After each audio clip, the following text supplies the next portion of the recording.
Hello mga guys, nandito na kami sa Bundok Banahaw, Dolores.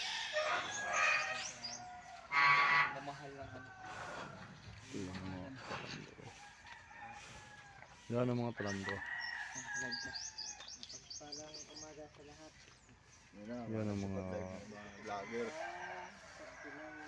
Pagbilaw daw. Banahaw. Dolores Quezon. Mount Banahaw. Not Banahaw, anong tagbilaw?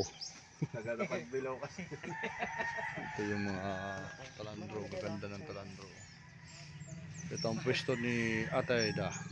Ayun o pre, para matandaan nila. Ay daw. Souvenir item. Lapit ka. Yan, dami mga anting-anting dito.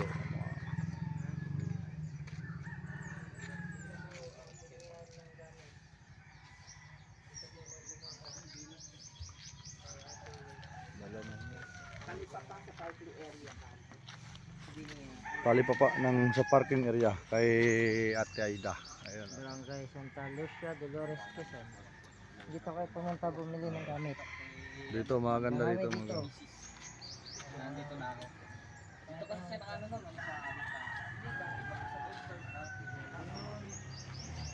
Tumabit. pag-uwi namin.